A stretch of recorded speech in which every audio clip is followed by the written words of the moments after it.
বাংলাদেশের রাজনৈতিক ইতিহাসে এক বিশেষ স্থান দখল করে আছে লালবাড়ি নামে পরিচিত রাজধানীর মিন্টু রোডের ২৯ নম্বর বাড়িটি। ব্রিটিশ আমলে সরকারি কর্মকর্তাদের আবাসিক বাড়ি হিসেবে নির্মিত এই ভবনটি প্রায় ২.৫ একর জমির ওপর গড়ে ওঠা একটি দোতলা লাল রঙের স্থাপনা। স্বাধীনতার পর জাতীয় সংসদের বিরোধী দলীয় নেতার সরকারি বাসভবন হিসেবে নির্ধারিত হয় এই বাড়িটি। ১৯৯১ সালে পঞ্চম জাতীয় সংসদের বিরোধী দলীয় নেতা হিসেবে শেখ হাসিনা এই বাড়িতে ওঠেন। পরে ১৯৯৬ থেকে ২০০১ সাল পর্যন্ত তৎকালীন বিরোধী দলীয় নেত্রী বেগম খালেদা জিয়া নিয়মিত রাজনৈতিক কর্মকাণ্ড পরিচালনা করেন। সে সময় এই বাসভবন ছিল রাজনৈতিক নেতাকর্মীদের পদচারণায় মুখর।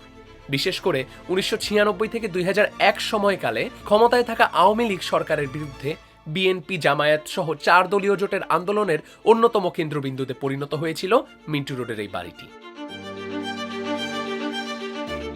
জামায়াতের শীর্ষ নেতা সহ জোটের নেতৃবৃন্দ অসংখ্যবার এখানেই বৈঠক করেছেন। ৪ দলীয় জোটের লিয়াজো কমিটি এবং শীর্ষ নেতাদের গুরুত্বপূর্ণ বৈঠকও অনুষ্ঠিত হয়েছে এই বাসভবনেই।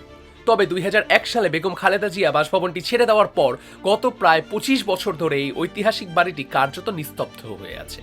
দীর্ঘ সময় কেউ সেখানে বসবাস করেননি।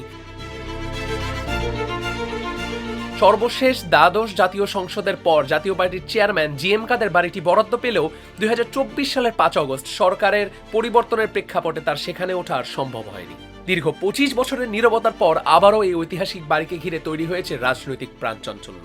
ত্রয়োদশ জাতীয় সংসদের বিরোধী দলীয় নেতা এবং বাংলাদেশ জামায়াতে ইসলামীর আমির ডক্টর শফিকুর রহমানের নামে ইতোমধ্যে বাড়িটি বরাদ্দ দিয়েছে গৃহায়ন ও গণপূর্ত মন্ত্রণালয়।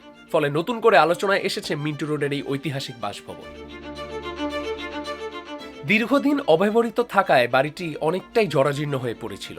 সে কারণে বর্তমানে সরকার ভবনটির মেরামত ও সংস্কার কাজ জোরে সোরে চালিয়ে যাচ্ছে। গণপূর্ত অধিদপ্তর জানিয়েছে, সংস্কার কাজের প্রায় ৯০% কাজ ইতিমধ্যে শেষ হয়েছে।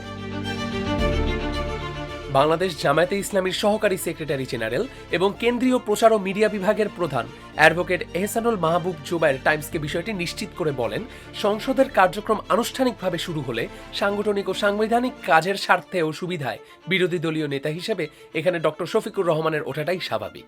তবে কবে তিনি উঠতে পারেন সেই সিদ্ধান্ত এখনো চূড়ান্ত হয়নি বলে জানান তিনি। যদিও গত বছরের ৬ নভেম্বর এক সুধী সমাবেশে জামায়াতের আমির ডক্টর শফিকুর রহমান বলেছিলেন, ত্রয়োদশ জাতীয় নির্বাচনে ১ থেকে ২ শতাধিক প্রার্থী বিজয়ী হলেও জামায়াত কোনো ধরনের সরকারি সুবিধা গ্রহণ করবে না।